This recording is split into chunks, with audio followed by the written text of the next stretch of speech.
Today we are going to investigate what is known as the Ancien Regime, the old regime in France, the era before the French Revolution began in 1789.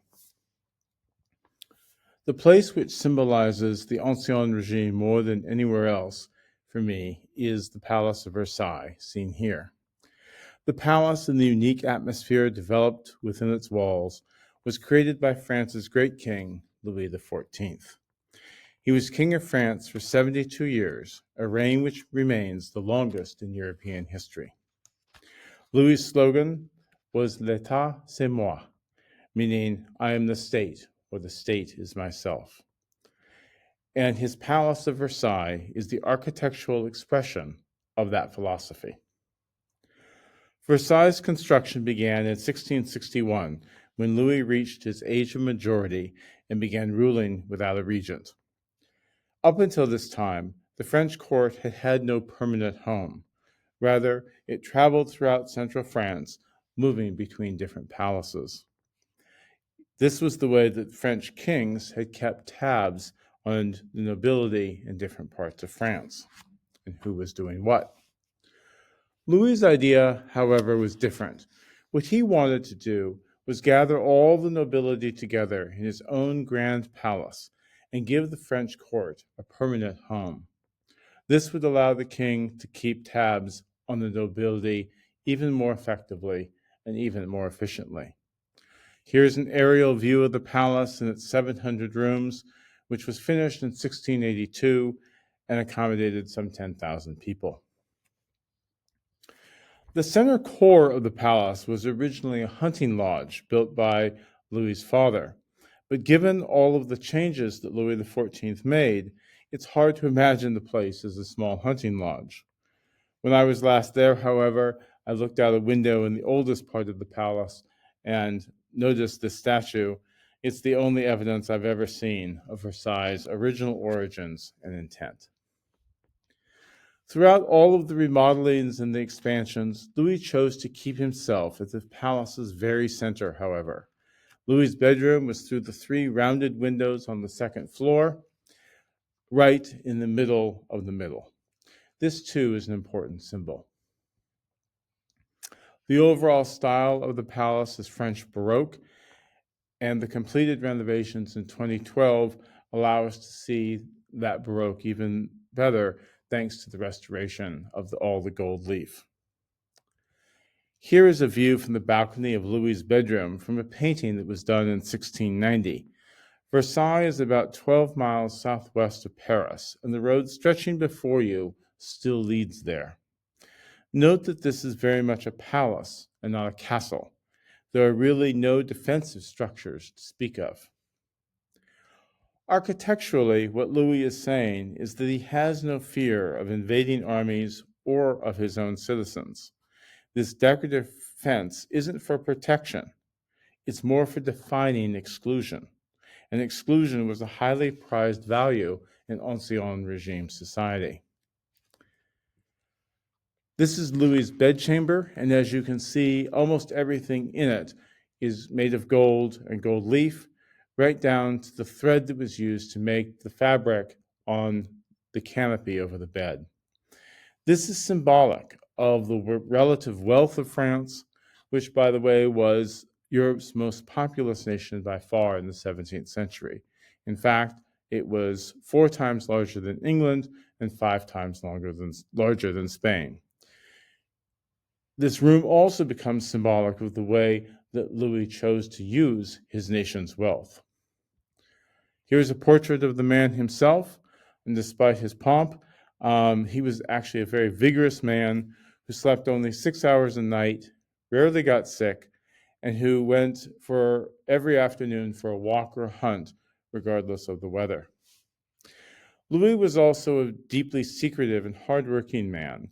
This was probably the result of his boyhood, because between when Louis was 11 and when he was 14 years old, France was embroiled in a rebellion by the nobles and the upper bourgeoisie, or the middle class, against the crown.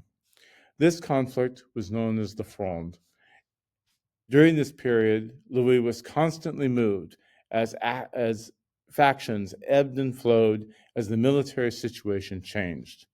Louis came to learn that no one could be trusted. And as a result of this experience, Louis was quite reserved and quite formal.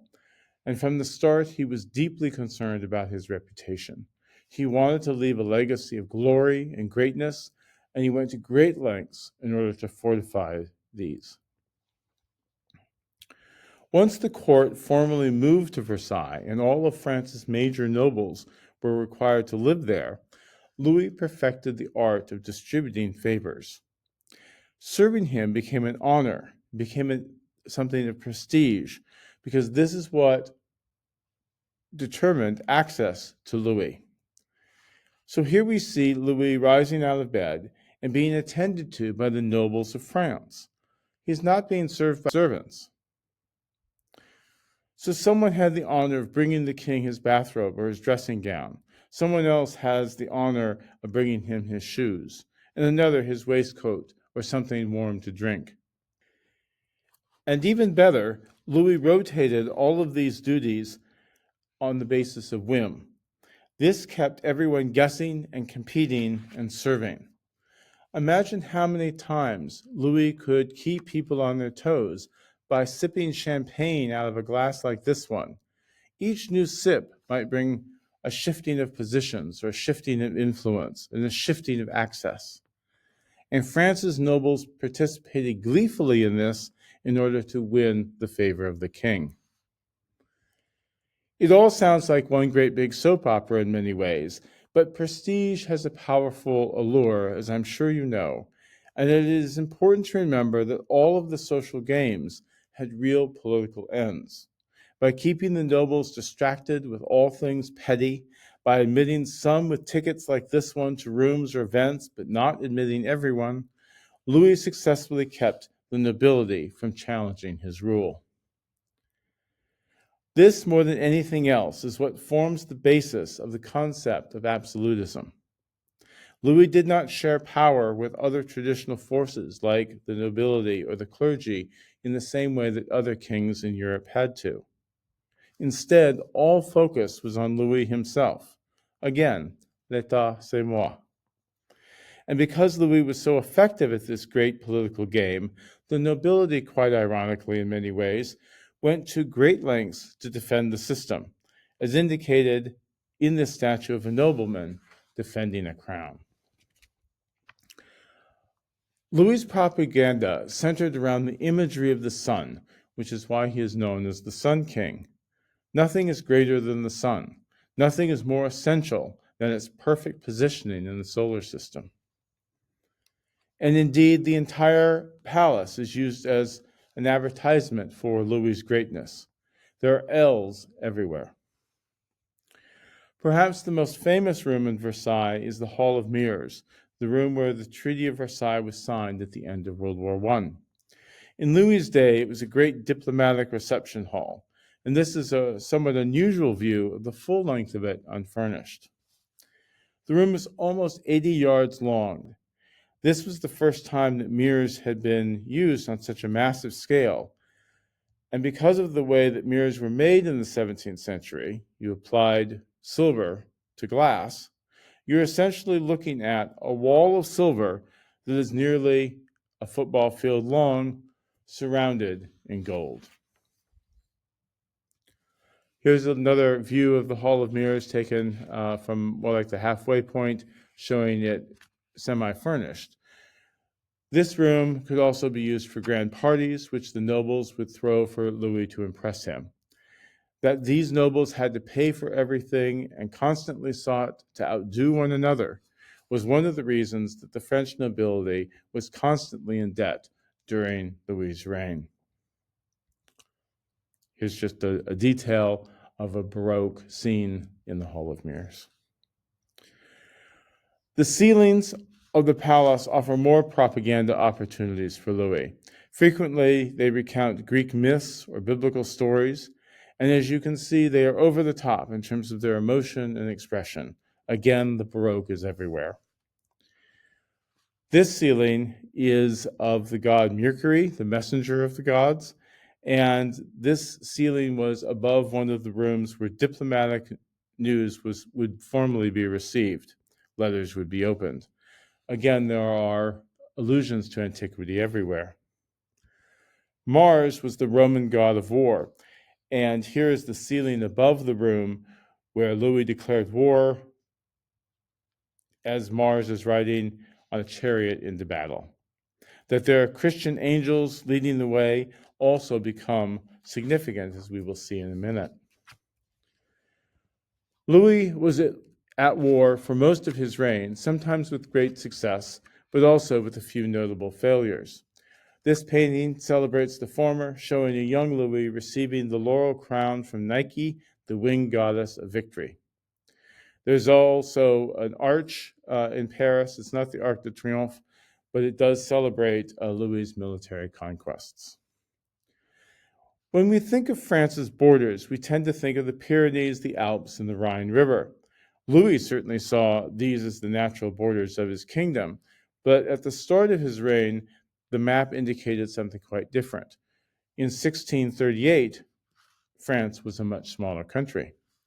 This map shows some of the territorial gains that Louis made during his reign, and while the light green areas may not seem all that substantial, they were very important areas which helped him come close to realizing what he considered to be the natural borders of France.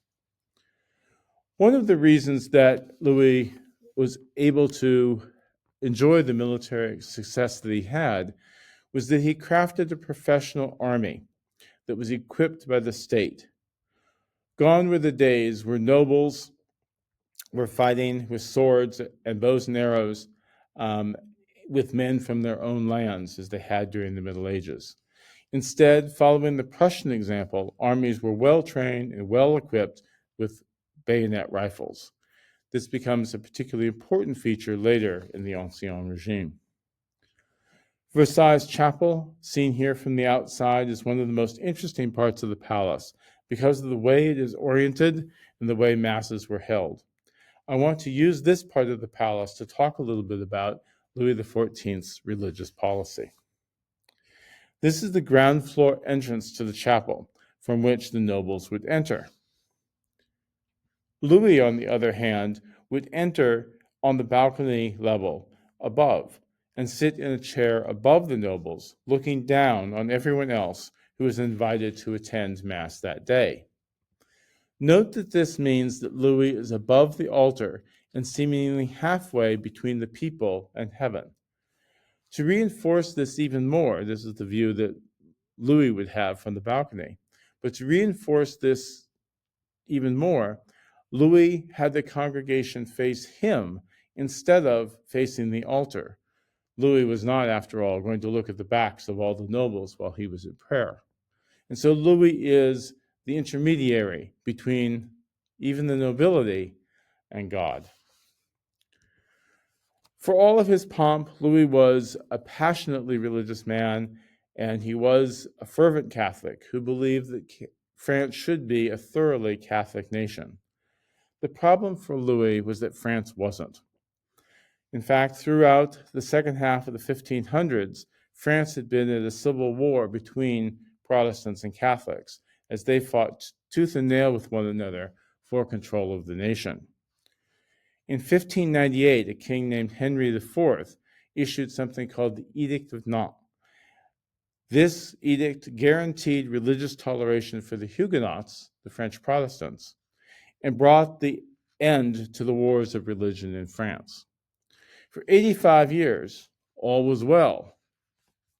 But then, Louis decided to revoke Henry IV's edict, thereby removing the protection of religious freedom for Huguenots, who formed about 20% of the population.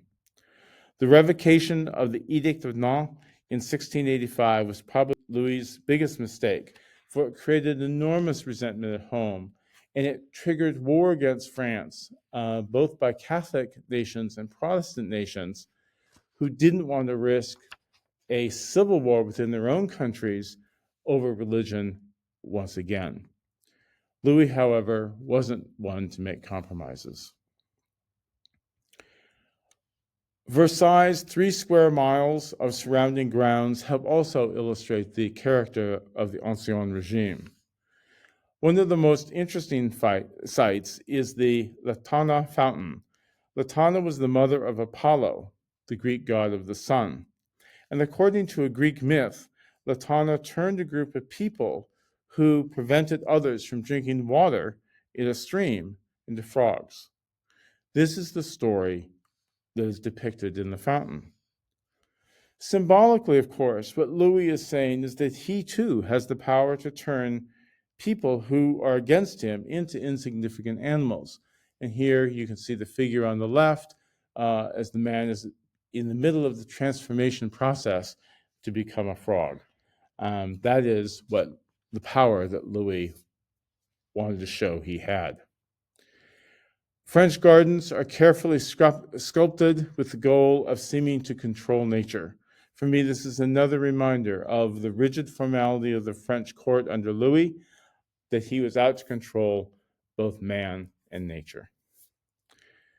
So this is the world of the Ancien Regime, at least as it is typically remembered today and the way that Louis XIV wanted it to be. It is about him at the center of an absolutist state controlling all, even nature. Only God stands above.